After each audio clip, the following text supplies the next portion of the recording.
टाकळीच्या माणसाला जर वाटलं मला 10 क्विंटल गहू घ्यायचं, त्याला घेता येत नाही, त्याचं लायसन लागतं त्या मार्केट कमिटीचं, तरच त्यात बोलीत भाग घेऊ शकता तुम्ही.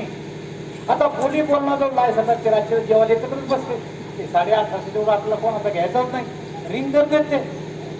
मग तुम्हाला का बोली बोलतात नाही? हा जुना कायदा आहे.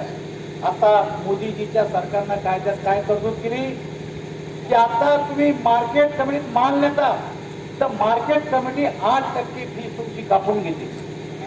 हमाली घेतली, तोलाई घेतली, 8% फीस घेतली आणि माल हायचा किती द्यावा लागतो. मोदीजीनं तरतूद काय केली की आता मार्केट कमिटीतच माल न्यायला पाहिजे असं काही नाही. मार्केट कमिटीच्या दारात सुद्धा तुम्ही माल विकू शकता, शेतात विकू शकता, घरात विकू शकता माल. आता तुम्हाला मार्केटची फीस लागणार म्हणजे 8% लागणार होती. व्यापारी तुमच्या शेतात येईल, व्यापारी तुमच्या गावात येईल आणि इथं बोली बोलून आणि इथून माल घेऊन जाईल. पण तुम्हाला जर वाटतं मला 8.5% गहू द्यायचा नाही, मला 2,000 द्यायचा आहे, तर तुम्ही माझा व्यापारात जा, मी 8 दिवस वाट पाहिजे. कारण गहू घरात पडेल, गहू काही मार्केटमध्ये थोडं नाही द्यायचा. पण मार्केटमध्ये गहू न्यायची गरज नाही तुम्हाला. आता व्यापारी तुमच्या दारात येणारे काही दिवसाला, आणि त्याच्यासाठी सरकारनं तरतूद केली की खेड्यापाड्यानं व्यापारी गेले पाहिजे. यांचं म्हणणं नाही, मार्केट कमिटी चालू व्हा, त्याला 8% द्या. आता तुमचा टाकळीचा बाजार आहे, टाकळीच्या बाजारात व्यापारी माल विकतो, पण मार्केट कमिटीचे लोक पैसे वसूल करायला टाकळीच्या बाजारात येतात. या कायद्यात ते बंद करण्यात आले पाहता. आणि त्याच्यामुळं या कायद्यामध्ये शेतकऱ्याच्या हिताचा निर्णय घेतला की तुम्हाला 8% द्यायचं काम नाही. पण तुम्ही म्हणता आपल्या राज्यातली पंजाबमध्ये कसं करत, तर मी स्वतः पंजाबमध्ये जाऊन आलो. पंजाबमध्ये त्या शेतकऱ्याचा साराचा सारा गहू सरकार खरेदी करत आहे. त्यांचं म्हणजे सरकार खरेदी बंद करून टाकी.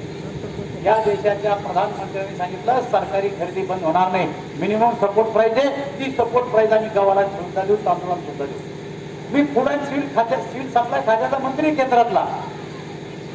आम्ही गहू खरेदी करतो 24 रुपये आणि तुम्हाला देतो 2 रुपये. 22 रुपये मोदीजीचं सरकार किलो मागं सबसिडी देत आहे. आम्ही तांदूळ खरेदी करतो 34 रुपये आणि तुम्हाला विकतो 3 रुपये. 32 रुपये किलो मागं केंद्र सरकार तुमचं आमच्या खात्याला 1,75,000 कोटी रुपये केवळ गव्हावर तांदूळ सरकार तुम्हाला सबसिडी देत आहे. याचा अर्थ हे सरकार स्वतःच्या जिल्ह्यातून शेतकऱ्यांच्या भल्यासाठी पैसे खर्च करायला तयार आहे, पण बाकीच्या लोकांना ते मान्य नाही. हे आंदोलन चाललंय शेतकऱ्याचं आंदोलन नाही, त्याच्या पाठीमागं चायनाचा आणि पाकिस्तानचा हात आहे. या देशामध्ये पहिल्यांदा मुस्लिम समाजाला उचलवलं. काय सांगितलं? NRC आली, CA आली, 6 महिन्यात सगळ्या मुसलमानाला देशाच्या बाहेर जावं लागेल.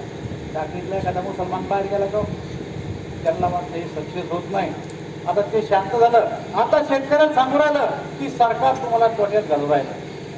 हे बाहेरच्या देशाचं षडयंत्र आहे. आपल्या देशातल्या शेतकऱ्यांना याचा विचार केला पाहिजे. आता प्रश्न आहे की आता काही प्रश्न निर्माण झाले. काय सांगितलं की आता आमच्या सारख्या कापसं वाया गेले, माल वाया गेले. या वर्षी केंद्र सरकारनं जे नियोजन केलं 1,800 रुपये क्विंटल मक्काला भाव आहे. गेल्या वर्षी 1,100 मक्का विकली, आता 1,800 सरकारी खरेदी आहे आणि बाजारात तरी 1,600 रुपयापेक्षा कमी खरेदी होऊन झाली. आता सोयाबीन 42 रुपये सोयाबीन आहे. सरकार म्हणतं जर तुम्हाला आमच्यापेक्षा बाहेर जास्त भाव मिळत असेल तर बाहेर जास्त भावाला तुम्ही सोयाबीन विका. म्हणजे हे केंद्र सरकार शेतकऱ्याच्या बाजूचं आहे. आणि जे कोणी आता हे आंदोलन करते ते सुटाफुटावाले लोक आहे.